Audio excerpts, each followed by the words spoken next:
होती. एक दुसरी प्रतिज्ञा म्हणजे स्वर्गाला शिडी म्हणजे निशाणी लावण्याची प्रतिज्ञा केली होती. आणि तिसरी प्रतिज्ञा सुवर्णाला म्हणजे सोन्याला सुगंध आणण्याची प्रतिज्ञा केली होती. या तिन्ही प्रतिज्ञा मी केल्या होत्या. झालं काय लक्षात काय झालं मग म्हणजे ऐक म्हणे हे काय बघ म्हणे समुद्राचं पाणी खारट ज्याने गोड करण्याची प्रतिज्ञा केली होती. पण काय झालं मी केलं नाही. का बरं केलं नाही. तो खारट पाणी गोड करण्याचं माझ्याकडे ते होते सगळी सामुग्री होती. मात्र काही नाही त्यांना कसं आहे त्यांना ते सगळं काय सोपं गणित आहे. कारण ते खारट पाणी पित नव्हते. त्यांना सगळं समजत होतं हे खारट पाणी गोड कसं करायचं.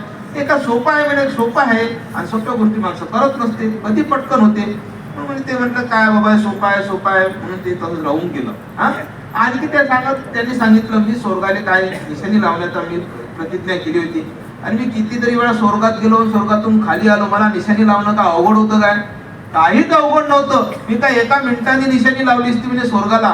पण ते काही नाही सोपं आहे करून काय कधी लावता येईल म्हणून तेही राहून गेलो म्हणे. आणि तिसरी गोष्ट म्हणे मी सोन्याला सुगंध लावण्याचा मी प्रतिज्ञा केली होती. मला सुवर्ण सुगंध योग मला काय होता मला प्राप्त होता. सुवर्ण सुगंध योग आहे तो बी योग. त्या योगामुळे काय असते सोन्याला सुगंध आणता येते. त्या योगाचा जर प्रयोग केला तर सोन्याला सुगंध येतो. तो मला प्राप्त होता. आणि माझ्यात ती शक्ती होती का सोन्याला मी सुगंध आणता आला असता. जर रावणानं जर या सगळ्या प्रतिज्ञा जर पूर्णच झाल्या असत्या किती फायदा झाला असता हो. किती फायदा झाला असता. आपल्याला पाण्याची टंचाईच राहिली नसतं. खारड पाणी सगळीकडे गोड पाणी. सोन्याला जर सुगंध राहिला असता तर आपल्याला काय असते हत्यार मारण्याची आवश्यकता पडली नसती. डायरेक्ट सोन्याची अंगठी घातली का दोन्ही काम आहे की नाही. वास घेण्याचे काम सगळं काम.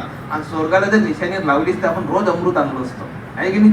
गेलो असतो वर निशाणी लगेच खाली अमृत आणलं असतं. पण ते काय झालं रावण म्हटला हे सगळं मी करू शकत होतो. पण मला सगळं सोपं होतं. खारट पाणी गोड करण्यात सोपं होतं. स्वर्गाने निशाणी लावण्यातही सोपं होतं. आणि सोन्याला सुगंध आणण्यातही सोपं होतं. मग लक्षात झालं काय मग म्हणजे काही नाही. हे सोपं असल्यामुळे मी ह्याच विचार केला हे का सोपं आहे उद्या करून टाकू. मी माझ्या जीवनात आळस केला त्या आळसामुळे आजपर्यंत मी सुद्धा ते प्रतिज्ञा करू शकलो नाही.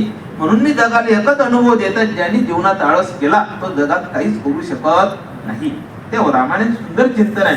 म्हणजेच काय रावणासारखा जर आळस जर आला असता तो काही करू शकला तर आपण काय करणार आहे. म्हणून या ठिकाणी नाथ महाराज म्हणतात निर्जाळून आळसाशी आळसाचं मी काय केलं त्याला समाप्तच करून टाकलं. कारण आळस माणसाला काही करू देत. आळस जर आला तर माणसाला प्रवचनही ऐकू देत नाही. प्रवचनात झोप आणते आहे की नाही. आळस असा आहे. म्हणून नाथ महाराज म्हणतात निर्दाळून आळसाशी आळसाला मी संपवलं. आणखी काय केलं दासी केली निद्रेला मी दासी करून टाकलं. म्हणजे तिला मी माझी दासी केली. आणि मी ज्या वेळेस म्हटलं मला आत्ता झोप पाहिजे तर आत्ता झोप येते ना. मी जर म्हटलं आता झोप पाहिजेच नाही मला अजिबात झोप येणार नाही. दासी काय ती निद्रा काय माझी दासी आहे. ऐसे सावधान अहर्निशी योग दुर्गाशी झोपते. मग काय झालं असं करून कोण केलं निर्जाळून कोणी त्या शस्त्रानं ध्यानरूपी खडगानं मी आळसाला निर्जाळून टाकलं. आणि त्या मग काय केलं त्या शस्त्राच्याच भरोशाने त्या निद्रेला काय केलं दासी केलं. ऐसे सावधान अहर्निशी रात्रंदिवस मी असं काय केलं सावधान राहिलो. आणि योग दुर्गाशी झोंबते. मग योग रूपी किल्ल्या म्हणजे झोंबती म्हणजे काय तो शेवटचं अमृत प्राप्त करण्याचा काय केला मी प्रयत्न केला. योग दुर्गाशी झोंबते सर्जन होऊन गेले आणि मरण तत्व दिसते. त्याचं वाटतं त्याचा लगेच 2 सेकंदामध्ये मरण तत्व दिसते. मरणाच्या दरवाज्यामध्ये पोहोचण्यासाठी झाले. ऐशी ऐकुनी दुर्गाची वार्ता उल्हासू वीरांची अचित्ता उठावा जिधला मागुता दुर्ग सर्वथा घ्यावया. आता ही सगळी दत्तात्रय महाराजांनी काय केले योग दुर्गाची कथा सांगितली. योग दुर्ग जर तुम्हाला पार करून जायचं आहे कारण ते एक योग दुर्ग एक किल्ला आहे. किल्ल्याच्या या ठिकाणी बोलला